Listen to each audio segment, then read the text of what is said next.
AP ప్రభుత్వ సలహాదారు సజ్జల మీడియాతో మాట్లాడుతున్నారు. లైవ్ లో చూద్దాం. అనుమానం ప్రత్యర్థి అంటే ఇప్పుడు ఉండేది తెలుగుదేశం పార్టీ మీదకి వస్తుంది. అది ఎక్స్ప్రెస్ చేశాం. నువ్వు దానికి ఎక్స్ప్లెనేషన్ ఇచ్చుకుంటే ఇచ్చుకో, మేము కాదు అని చెప్పు, ఇంకోటి చేసుకో. కానీ ఇంకోటి డ్రామా అనడము, ఇది అనడము, లేదా వీళ్ళు చేయాలి, సిబిఐ చేయాలి, వాళ్ళు చేయాలి అనడము, ఇదంతా కూడా వాళ్ళు భయపడుతున్నారు. క్లియర్గా జనానికి అర్థమవుతోంది. జగన్మోహన్ రెడ్డి గారికి వస్తున్న అభిమానము, లేకపోతే ప్రజల్లో నుంచి వస్తున్న ఆదరణం, లేకపోతే ప్రజలు తండోపతండాలుగా రావడము, ఇది చూసిన తర్వాత ఈ ఎన్నికల్లో మా పుట్టగతులు లేవు, అయిపోయింది, మా పుట్టి మునిగింది అని గ్రహించారు. కాబట్టి చంద్రబాబు నాయుడు మిగిలిన వాళ్ళు, ఆయనతో పాటు ఉన్నవాళ్ళు, వాళ్ళు బెంబేలు ఎత్తిపోయి ఇట్లా స్టేట్మెంట్స్ ఇస్తున్నారు. వాళ్ళని జగన్మోహన్ రెడ్డి గారు వీళ్ళు కానీ మా పార్టీ కానీ ఇలాంటివి చేస్తున్నారని ఏ బేసిస్ మీద అంటున్నారంటే జనంలో జగన్మోహన్ రెడ్డికి ఆదరణ లేదు కాబట్టి ఆయన చేస్తున్నారు. రాష్ట్రం మొత్తం గమనిస్తోంది. రాష్ట్రం కింద సౌత్ నుంచి నార్త్కు స్ట్రైట్ ఆయన వస్తున్నప్పుడు దారంబడి జనం ఈ రోజు కూడా గన్నవరంలో పోతే ఎట్లా జనం ఇది చేస్తున్నారు. రోడ్ షోలో వెళ్తుంటే, అక్కడ వెళ్తుంటే, గుడివాడ వెళ్తుంటే టీవీలో, మీ టీవీలోనే కనపడుతుంది. జనంలో ఆదరణ తగ్గిందని జగన్మోహన్ రెడ్డి గారు చేసుకోవాల్సిన పరిస్థితి ఉందా? ఆదరణ ఎక్కువై ఆయన టూర్ అనేది స్లోగా అంచనా పోవాల్సిన దీంట్లో పోలేకపోతోంది అనేది రాష్ట్రం మొత్తం గమనిస్తుంది. ఏదో ఒక ఊర్లో అయితే ఆ ఊర్లో ఏదో ఇట్లా క్రియేట్ చేసినారనుకోవచ్చు. రాష్ట్రంలో ఇప్పుడు 4 సిద్ధం సభలు జరిగాయి. తర్వాత మేమంతా సిద్ధం వరుసగా జరుపుతూ వస్తున్నాం. అక్కడ ఎక్కడ పోయినా తండాలుగా జనం ఎట్లా వస్తుందో కనపడుతుంది. కాబట్టి ఆ అవసరం లేదు జగన్మోహన్ రెడ్డి గారికి అనేది క్లియర్గా తెలుస్తుంది. ఒకవేళ అలాంటిది అవసరం ఉన్నా లేకపోయినా ఆ నాయకుడికి ఏమన్నా అలాంటి అలవాట్లు ఉన్నాయా అంటే జగన్మోహన్ రెడ్డి గారికి ఇంతవరకు డ్రామాలు ఆడడం కానీ, ఇంకోటి చేయడం కానీ, లేదా పబ్లిక్ దీనికోసం సింపతి కోసం ఇంకో రకమైన ఇది నటించడం కానీ ఆయనకు ఇంతవరకు తన ఇప్పుడు 2012లో పార్టీ పెట్టి లేదా అంతకుముందు 3 ఏళ్ల నుంచి ఇప్పటి వరకు కూడా అలాంటి అలవాటే లేదు, అందరికీ తెలుసు. మరి ఏ రకంగా ఇది డ్రామాలని అంటారు? పోనీ చేయించుకోవడానికి కుదిరే పనే. ఎవడన్నా మెంటల్ కేసు ఉంటే రాయి తీసుకుని కొట్టుకున్నాడు అనుకోవచ్చు. ఇప్పుడు ఈ మాట్లాడుతున్న నాయకులకు చెప్తాం, ఎదురుగా నిలబెట్టి దూరం నుంచి రాయి వేసుకుని డ్రామా ఆడమని అనుకుని, ఎవరన్నా దూరం నుంచి రాయి వేసేవాడితో కరెక్ట్ ఇక్కడే తగిలితురా, కంటికి తగలకుండా చూడు, తలకు తగలకుండా చూడ చేయించుకుంటారా? చేయించుకోగలరా? ప్రజలు మాత్రం ఆలోచించరా? వీళ్ళకి అవన్నీ అనవసరం. రెండోది, జగన్మోహన్ రెడ్డి గారు ఏ రోజున ఇట్లా చేశారా? మీరు గమనిస్తే నిన్న 8 గంటలకో 8 గంటల 10 నిమిషాలకో ఈ ఇన్సిడెంట్ జరిగినట్టు నాకు 10 నిమిషాలు అటు. తర్వాత 2 గంటల పైగా ఆయన బస్సు మీద ఎక్కి అంత పెయిన్ ఉన్నా, గాయం ఉన్నా ఎవరికీ దాన్ని కనపడలే, రక్తం చూపలే, ఇంకోట్లేదు. తాను ఓర్చుకున్నాడు, జనంలోనే ఉన్నాడు. ఆ పేరు చెప్పి స్ట్రెచర్ మీద పడుకోలేదు, లేదంటే హాస్పిటల్కి పోలేదు, ఇంకోటి చేయలేదు. చంద్రబాబు నాయుడు అయితే చేసేవాడు ఖచ్చితంగా. అది తనకు తగిలిన దాన్ని ప్రపంచం అంతా ఇమ్మీడియట్ చూడాలని చేసేవాడు. ఈయనకు నిజంగా తగిలిన బ్లడ్ ఇంజురీ అయ్యే డెప్త్, అంత డెప్త్ కదా ఇదైనా కూడా అదే జనానికి చూపించి నాకు ఎట్ట తగిలింది చూపించని కూడా ఇంతవరకు చూపలేవు. తను నేరుగా ఏమాత్రం అనుమానం రాకుండా పైకెక్కి ప్రజలకు చేయి ఊపుతూనే 2 గంటలు మళ్ళీ ఫర్దర్ చేశాడు, డిస్పైట్ పెయిన్ అంత ఉన్నా. పోనీ ఇప్పుడు కాదు, 2019లో వైజాగ్ ఎయిర్పోర్ట్లో కత్తితో పొడిచి ఇదైనప్పుడు ఆ రోజు మామూలుగా అయితే ఇదే చంద్రబాబు నాయుడు, పవన్ కళ్యాణ్ అయితే ఆ బ్లడ్ అంతా కనపడేటట్టు అట్లే వచ్చేవాళ్ళేమో. ఈయన అసలు బ్లడ్ కనపడకుండా ఇమ్మీడియట్ షర్ట్ మార్చుకున్నాడు. ఇక్కడ ఎయిర్పోర్ట్లో దిగి హైదరాబాద్లో తర్వాత టీవీల్లో వచ్చేంత వరకు బయట ప్రపంచానికి తెలియదు. ఆయనతో పాటు జర్నీ చేసిన వాళ్ళు కూడా అస్సలు ఐడియా లేదు.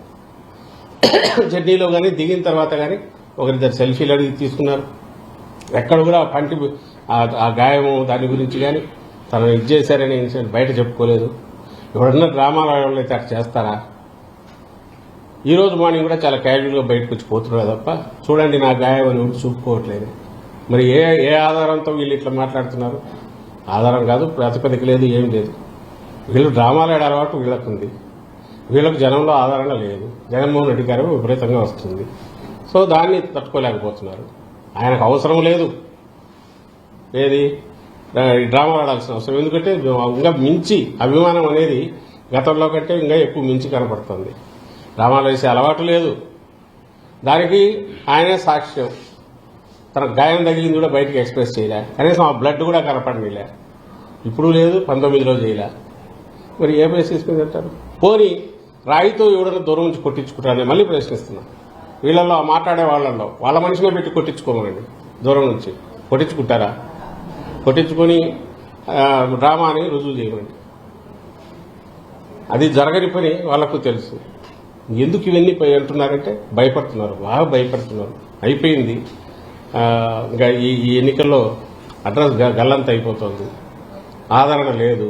ఎక్కడికి పోయినా దడి కట్టుకుని మీటింగులు జరుపుకుంటున్నారు, బ్లోఅప్ చేసి ఫోటోలు వేసుకుంటున్నారు. ఈ పక్క విపరీతంగా జనప్రవాహం విపరీతంగా ఉంది జగన్మోహన్ రెడ్డి గారు. సో ఇదంతా వాళ్ళదంతా తెచ్చేసి దానికి ఒక భద్రతా వైఫల్యము యూపులు డిస్కషన్ డైవర్ట్ చేయాలని, అసలు ఎవరు అటాకర్ అనే దాని మీద నుంచి మిగిలిన సంబంధం లేని ఇష్యూస్ మీద తీసుకెళ్లాలని, అలాగే ప్రజల్లో కన్ఫ్యూజన్ క్రియేట్ చేయాలని చేసే ప్రయత్నం తప్ప వాళ్ళ దాంట్లో ఏ పార్టీ ఇది లేదు. అది ప్రజలు కూడా బాగా అర్థమవుతుంది. అందుకే ఏమహించుకుంటున్నారు. మనిషికి దెబ్బ తగిలితే సానుభూతి చూపించి ప్రధానమంత్రి ఇంక్లూడింగ్ చంద్రబాబు కూడా అన్నాడు మళ్ళీ విచిత్రం, ఖండిస్తున్నాను ఇదని చెప్పి అంటూనే మళ్ళీ ఇంకో పక్క దాడి అని ఆయనే అని, మళ్ళీ ఇంకో పక్క ఇది డ్రామా అని ఆయనే అంటాడు. దాడి అయినా కావాలి, డ్రామా అన్నా కావాలి. అందులో దేనికి చంద్రబాబు స్టిక్ అయినాడు, దేని ఆయన గట్టిగా ఫీల్ అవుతున్నాడు, ఎందుకు అదైనా గట్టిగా చెప్పలేకపోతున్నాడు అంటే ఏమన్నా మళ్ళీ సింపతి వస్తుందేమో అని భయం జగన్మోహన్ రెడ్డి గారికి. ఇలాంటి వీళ్ళ డ్రామాలు వీళ్లకున్నాయి అలవాటు. ఇప్పుడు కూడా వాళ్ళు డ్రామాలు వేస్తున్నారు, నటిస్తున్నారు. ఒక ఇన్సిడెంట్ దుర్ఘటనకు సంబంధించి ఈ మాట్లాడాల్సిన పద్ధతిలో కాకుండా అసహ్యంగా అసభ్యంగా మాట్లాడుతున్నారు. అండ్ వాళ్ళ విచక్షణకు వదలడానికి కూడా లేదు. జనం కూడా అది గమనిస్తున్నారు అనే విషయం మీడియా ద్వారా తెలియజేస్తారు. ఈ దాడి జరిగిన తర్వాత కనీసం స్పందించాలని కూడా అనిపించలేదు. ఇది ఆల్రెడీ జరుగుతుంది, ఎన్నికలు వచ్చిన వల్ల గాయం పడితే ఏమనుకోవాలనేది అదే దానికి ఆన్సర్ ఇవ్వాలన్నా కూడా ఇబ్బందికరమైంది. ఎందుకంటే ఎన్నికలు వచ్చినప్పుడు ఎందుకు జరుగుతున్నాయి, ఇంకొకప్పుడు ఎందుకు జరగలేదు అంటే అసలు అట్లా జరిగించుకొని చేయించుకోగలరు ఎవడన్నా? పవన్ కళ్యాణ్ అట్లా చేయించుకుంటాడా? ఒక కత్తి తీసుకొని పొడుచుకోవడము, లేక ఇంకొక రాయితో కొట్టించుకోవడమో చేయగలరా? ఆ పవన్ కళ్యాణ్ తన అభిమానంతో ఎవరితో దూరం నుంచి కొట్టించుకోవచ్చు కదా, ఎక్కడ తగలాలో చూసుకొని గురి పెట్టి కొట్టించుకోవచ్చు కదా. జరుగుతుంది, అది సాధ్యమేనా? అతనికి ఏం మాట్లాడాలో అర్థం కావట్లేదు. తను మాట్లాడేది ఇక్కడ ఎవరు మేము అప్పీల్ చేసినా లేక ఆపోజిషన్ వాళ్ళు చేసినా ప్రజలకే చెప్పాలా, ప్రజల విచక్షణకే, ప్రజల వాళ్ళకే అప్పీల్ చేయాలి. మేమేమో జరిగింది ఇది, ఎవరు అటాకరో తెలియాలి, ఈ దాడి జరిగింది లేదా వెనక పర్పెట్రేటర్స్ ఎవరన్నా ఉంటే అదన్నా బయటకు రావాలి మేము అడుగుతున్నాం. వాళ్ళేమో వాళ్ళు అదే డిమాండ్ చేయొచ్చు, నిజంగా వాళ్ళు నిజాయితీ పర్లేదు. అది వదిలేసి డ్రామా అనే దాంతో వాళ్ళు వెళ్తున్నారు. Public will judge. చంద్రబాబు సభలో కూడా కొంతమంది రాళ్ళు చేశారు, వైసీపీ కార్యకర్తలు రాళ్ళు చేశారు, దానికి కౌంటర్ కానీ చంద్రబాబు చేస్తున్న ఆరోపణలు అన్నాడు. అది కూడా ఇంకా ల్యాండ్ మైన్స్ కి నేను బెదరలేదు, రాళ్ళకు బెదురుతాను. ఆ రాళ్ళు ఎక్కడ అసలు ఈయనకు తగిలిన రాయి గురించే మేము ఆ డ్యూ ప్రాసెస్ లో తప్ప దాని గురించి పట్టించుకోలే. నిన్న చెప్పాము, మళ్ళీ చెప్తున్నాం. ఇన్సిడెంట్ జరిగిన గంటకు కానీ మేము దాన్ని రిలీజ్ చేయలేదు. ఎందుకంటే అది అవసరమా లేదా అనేది. ఎప్పుడైతే సివియరిటీ తెలిసినాకనే మేము రియాక్ట్ అయ్యాము. వాళ్ళలాగా ఎక్కడో రాయి పడితే రాయి పడింది అయినా బెదరలేదనో, ఇది మళ్ళీ బదులుకు మేము అవతల తగిలింది కాబట్టి మేము వేయించుకున్నామనో అట్లయితే ఆయన కూడా కొట్టించుకొని అప్పుడు చెప్పాలి, చూడు తగిలిన నేను పట్టించుకోలేదని, దూరం నుంచి రాయితో కొట్టించుకొని ఇదిగో నాకు తగిలింది నేను పట్టించుకోలేదు మనం అది ఎన్నో లేకపోతున్నారు కదా. ఎక్కడ మైల్ దూరంలో నువ్వు దగ్గర పడిందని చూపిస్తూ మాకు పడింది మేము పట్టించుకోవట్లే, మేము ల్యాండ్ మైన్స్కి వెళ్దామని అంటున్నాడు. మొత్తం ఒక డ్రామా బ్యాచ్ కదా లాగా ఉన్నారు, అదే ఆడుతున్నారు. ఈయనకు తగిలింది కాబట్టి ప్రజల్లో ఏమైనా ఇది వస్తుందేమో, సింపతి వస్తుందేమో, కాబట్టి మేము కూడా చేసి దానికి పోటీగా ఇదిగో మాకు పడింది అయినా మేము పట్టించుకోవట్లే అనే చిల్లర పిల్ల చేష్టలాగా ఉంది తప్ప సీరియస్నెస్ లేదు ఆయన చేసిన దాంట్లో. నిన్న జరిగిన సంఘటన సాయంత్రం గవర్నర్ గారు కూడా ఫిర్యాదు చేస్తున్నారు ఈ దాడి మీద సిబిఐ విచారణకి. ఎగ్జాక్ట్లీ చంద్రబాబు పవన్ కళ్యాణ్ కూడా ఇంకొకరు రాష్ట్రపతి పాలన కూడా అడిగినట్టున్నారు, అదే అడుగుతాడు. సిబిఐ, ఇంటర్నేషనల్ ఏజెన్సీ, అదే కదా నవ్వొచ్చేది. విక్టిమ్స్ మేము ఇటువైపు ఉన్నారు, జగన్మోహన్ రెడ్డి గారి విక్టిమ్ ఇక్కడికి సంబంధించినంత జరుగుతుంది, ఖచ్చితంగా కోరుకుంటున్నాం. వాళ్ళు సిబిఐ ఎంక్వైరీ ఎందుకు అడుగుతున్నారు?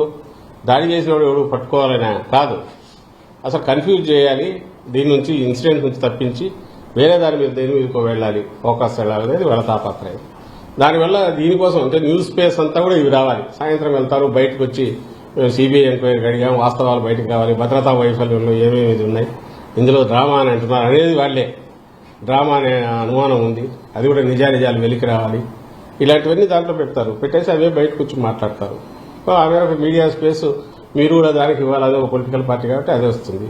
సో అసలు విషయం మీద నుంచి ఏమార్చాలా ప్రజలు, లేదా ప్రజలను కన్ఫ్యూజ్ చేయాలా, అనవసరమైన పాయింట్స్ ఏవో రైజ్ చేయాలా, అదే వాళ్ళ తాపత్రయం సేపు. కోర్ ఇష్యూ ఈ రోజు కూడా ఇప్పుడు మీరు జగన్మోహన్ రెడ్డి గారు మాట్లాడినారు, ఇప్పుడు సాయంత్రం మాట్లాడతారు. నేను గట్టిగా చెప్పగలను, ఆయన ఇష్యూస్ మీద మాట్లాడతారు. ఇదంతా చూపించుకుంటూ నాకు ఇదిగో ఇదైంది, నా మీద దయ చూపండి లేకపోతే జాలి చూపండి అనేది అడగరు. చంద్రబాబు లాగా అలిపిరి జరిగినప్పుడు కట్టుకట్టుకుని తిరుగుతారు వర్ష పెట్టి 6 నెలల పాటు.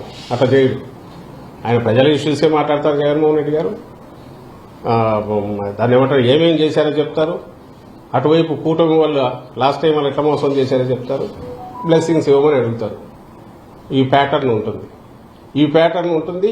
నిన్న జరిగిన వాళ్ళు ఏం చిల్లర రాజకీయం చేస్తున్నారో ఎత్తి చూపుతారు. ఇది నేను అనుకుంటున్నా. ఇదే చంద్రబాబు నాయుడు అయితే మిగిలిన పక్కకు తోసేసి దాని మీదే మాట్లాడతారు. ఇష్యూ ఎక్కువ చేసి మాట్లాడుతున్నది వాళ్ళు, మేం కాదు. మేము ఒక్కసారి పోలీసు దృష్టికి తెచ్చినాక దాని ఇన్వెస్టిగేషన్ ఇదే జరిగి అసలు వాస్తవం రావాలని కోరుకున్నాక దాని గురించి మేము పట్టించుకోదలుచుకోలేదు. నిజానికి ఈ రోజు ఇప్పుడు వాళ్ళు స్టాప్ చేస్తే ఈ వైపు కూడా స్టాప్ చేస్తాం. ఎందుకంటే మాకు దాని మీద ఇంట్రెస్ట్ లేదు. పెద్ద ఇష్యూ వచ్చి 4 రోజుల్లో ఎన్నికలు రాబోతున్నాయి. దానికి సంబంధించి మేము ప్రిపేర్డ్గా ఉన్నాము. ప్రజల బ్లెస్సింగ్స్ కావాలనుకుంటున్నాం. చెప్పడానికి మాకు ఇన్ని ఇష్యూస్ ఉన్నాయి కాబట్టి అవి తప్పించి ఇలాంటివేమో చెప్పుకోవాల్సిన ఆగత్యం లేదు, అవసరము లేదు. అలాంటి ఆలోచన కూడా ఎప్పుడు లేదు. డ్రామా ఆడుతున్నది వాళ్ళు ఆడుతున్నారు. దాడి జరిగింది వాస్తవం, సీరియస్ దాడి జరిగింది అది వాస్తవం. అండ్ వాడు ఎవరు చేశారో చేసిన వాడు అనేది జరిగిన పద్ధతి కానీ ఆ ఫోర్స్ కానీ బట్టి చూస్తే వెనక పథకం ప్రకారం జరిగింది అనుకుంటున్నాం కాబట్టి అది కూడా బయటకు రావాలనేది మా కోరిక. వాళ్ళు సిన్సియర్ అయితే అదే డిమాండ్ చేయాలి, వేరే కాదు అడగాల్సింది. వేరే డిమాండ్ కాకుండా ఇది మాత్రమే పెట్టాలి. ఇన్వెస్టిగేషన్ జరగాలి, ఎవరు నిజం నిగ్గు తేలాలని వాళ్ళు అడగమండి. అది కరెక్ట్ ఈ టైంలో.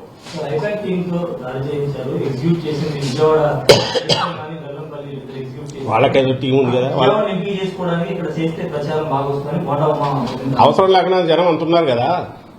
వాళ్ళు అన్న దాంట్లో పోనీ ఎవరన్నట్లు అనాలనుకున్నా కూడా ప్రజలు రాకపోతేనో, ప్రజల్లో ఆదరణ లేకపోతేనో అలాంటి వాడు డ్రామా ఆడతాడు. అలాంటి వాడు అంటే చంద్రబాబు నాయుడు, ఆయన చేస్తుంటాడు అలాంటి డ్రామాలు. ఇక్కడ అవసరం రాలా, అసలు ఆయన ఎగ్జిబిట్ కూడా చేసుకోవట్లే కదా. జగన్మోహన్ రెడ్డి గారు తగిలిన దగ్గర నుంచి బ్లడ్ గానే చూపించి ఇంజురీ చూపించుకుంటూ తిరిగితే ఎవరైనా అన్న అర్థం ఉంటుంది. ఆయన కన్సీల్ చేసుకుని అసలు లేనట్టే 2 hours పాటు జనంలో ఉండేవాడు. ఆయన ఆ రకంగా బిహేవ్ చేసిన డ్రామాని ఎట్లంటారు అంటే జనం ఒప్పుకుంటారా? ఎమ్మెల్యే అడుగుతున్నారు. 19లో ఆ రోజు మీకు గుర్తుంటే మీడియాకు ఆయన ఇమ్మీడియట్ బయటకు బ్లడ్ స్టెయిన్ చిన్నది కూడా కనపడిలా. షర్టు మార్చుకుని ఫ్లైట్లో వైజాగ్ నుంచి హైదరాబాద్ వచ్చాడు. టీవీలో చూసి తప్ప జనానికి తెలియలే. ఫ్లైట్లో వెనకబడి వచ్చిన వాళ్ళు కూడా ఆశ్చర్యపోయినారు దిగిన తర్వాత, ఇట్లా జరిగిందా అని. ఈరోజు అంతే, ఒక చుక్క ఏమైనా మీకు బ్లడ్ కనిపించిందా? ఇంజురీ ఆయన చూపించాడా? మేము రిలీజ్ చేసిన ఫొటోస్ సివిరెడ్డి చెప్పడానికి మేము రిలీజ్ చేసిన దాంట్లో తర్వాత కనపడింది. ఆయన మళ్ళీ 2 hours జనంలో ఎట్లా ఎందుకున్నారు అంటే ఇవి తెలియకూడదని, దాని గురించి తెలియజెప్పాల్సిన అవసరం లేదు. అది పర్సనల్ ఇంజురీ అనేది జరిగింది, వాట్ ఎవర్ హ్యాపెండ్ చేశారు, దాన్ని ఇన్వెస్టిగేషన్ తేలాలని అనుకున్నారు. అండ్ నేను మళ్ళీ చెప్తున్నా, ఈ రోజు కానీ రేపు కానీ దాని మీదే ఆయన మాట్లాడరు. ఎందుకు మాట్లాడరు అంటే అది అనుకున్నది కాదు, ఒక రకంగా అడ్డంకి మాకు. ఇప్పుడు బ్రహ్మాండంగా జరుగుతున్న దాంట్లో నిన్న ఒక రోజు వేస్ట్ అయింది. ఆయనకు విశ్రాంతి తీసుకోవాల్సి వచ్చింది. డాక్టర్ అడ్వైజ్ వరకు జ్వరం వచ్చింది, వాపు వచ్చి ఇది అయిపోయింది, అనీజినెస్, డిస్కంఫర్ట్ ఉన్నాయి. చేయాల్సిన పని ఇంత ఉంది. ఈ టైంలో అసలు ఇది అడ్డం తనకు, మేము చెప్పుకోవాల్సిన దానికి అడ్డం, ఇష్యూ డైవర్ట్ అవుతుంది.